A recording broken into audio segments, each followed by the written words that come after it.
Good afternoon, everyone, and welcome to Tuesday Night Luke Live online on Wednesday, because,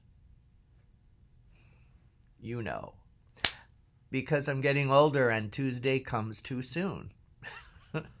But here we are. It's Luke chapter 20, verses 9 through 19, which applies directly to what preceded it. Remember last week, the authority of Jesus is being questioned, and he shows us how to be cunning and clever, not to cave in or become defensive when people are making accusations towards us. Instead, ask them a question. See where they're coming from. See what's going on. We not have to take people so literally or feel so obliged to answer everything they ask us. Again, Jesus says elsewhere, in Matthew actually, be clever as serpents and gentle as doves. There's a gentleness to being so clever. Jesus has got that paradox down pat, and so we have to follow suit. Now, Luke tells us, then Jesus proceeded to tell them this parable. A man planted a vineyard, leased it to tenant farmers, and then went away on a long journey. At harvest time, he sent one of his servants to the tenant farmers to receive some of the produce of the vineyard.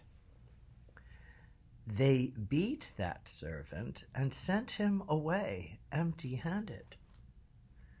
So he proceeded to send another servant, and him too they beat and insulted and sent away empty-handed. So he proceeded to send a third.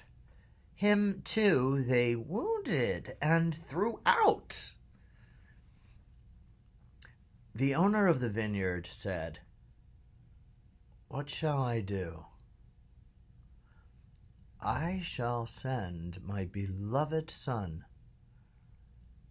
Maybe they will listen to him." But when the tenant farmers saw him, they said to one another, "This is the heir.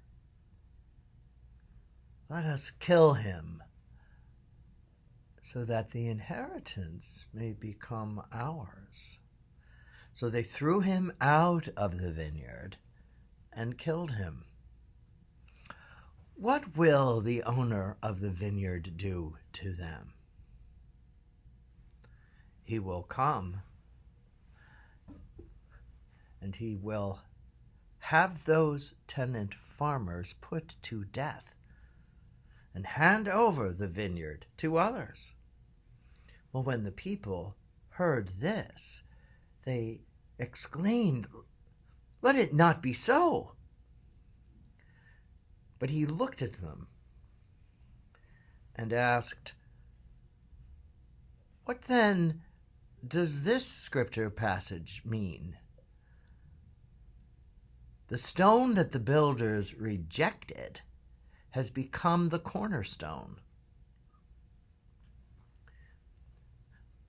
Everyone who falls on this stone will be dashed to pieces, and it will crush anyone on whom it falls."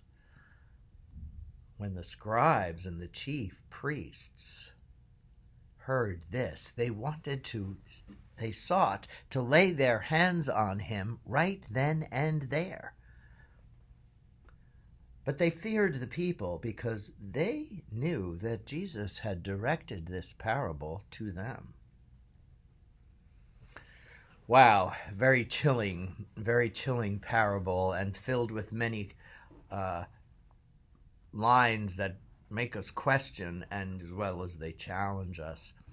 Jesus is quoting Psalm 118, which is mostly about giving thanks to the Lord that he has saved us and will continue, and that the stone that the builders rejected, in this case all the Gentiles and all the enemies of Israel, they realize what the world rejects is actually, for people of faith, something very precious, and that is faith and hope and love, and that sense of this is the foundation of our lives, not who can get the most, who